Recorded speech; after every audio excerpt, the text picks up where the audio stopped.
Mesdames et messieurs, bonjour et bienvenue sur la 5 TV et c'est parti pour le développement de ce journal.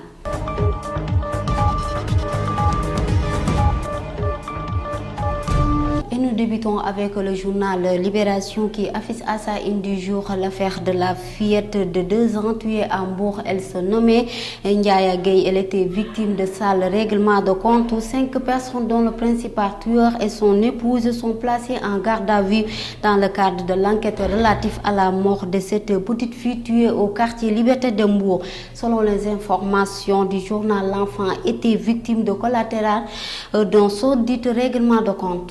Le journal Observateur affiche à sa une du jour le rapprochement entre le président Macky Sall et Idrissa Seck. Les révélations de Cheikh Yérim Seck sur une entente entre le président Macky Sall et Idrissa Seck ne laissent pas indifférents les avidés du président du parti Rewmi scandalisé. Selon Cheikh Yérim Seck, il affirme que Idrissa Seck est le seul opposant que Macky Sall aimerait avoir comme successeur aux élections de 2024. Et toujours dans le journal Observateur, célébration du Cleaning Day, le président de la République Macky Sall a lancé le Cleaning Day le samedi dernier. Cette opération de nettoiement pour un Sénégal propre sera désormais pérennisée et menée le premier samedi de chaque mois dans tout l'ensemble du territoire sénégalais. Les Échos affichent à sa une du jour l'essai que du lancement de la journée nationale du nettoiement. Le flot total de la population s'en détourne.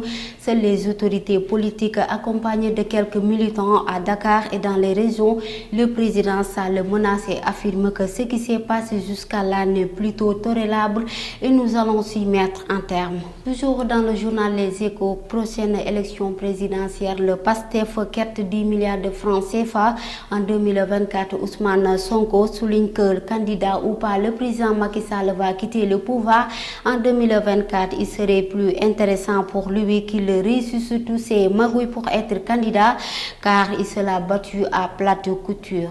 Le journal Wa Grand Place affiche à sa une du jour la mort tragique de Madeleine Ngom. Elle a accouché des jumeaux et mort quelques minutes après son évacuation à l'hôpital de Thiès faute d'ambulance et aussi sous-chargement de la circulation routière. Le journal Enquête affiche à sa une du jour la panne du scanner simulateur de l'hôpital Dalal Jamm de Guédiawaye. Panne depuis 5 mois, la machine est essentielle dans la radiothérapie des patients appelés pour faire leur scanner dans d'autres structures ont été déclarées molles. Selon des sources, Moussa Samdaf est le directeur général de l'hôpital. Il affirme que ce sont des fournisseurs qui ont accusé du retard car l'hôpital est dans une zone où les installations sont attaquées par des embruns marins. Et nous terminons avec le journal Stade qui affiche à sa une du jour le Ballon d'Or africain 2019. Sadio Mané, un accueil triomphal 18 ans après El Hadji Ousseynou Diouf. Sadio Mané sera fier. Une grande cérémonie sera fêtée au musée des civilisations noires. Matar Ba, le ministre des Sports, s'est dit qu'il sera une forte mobilisation au niveau des musées des civilisations noires.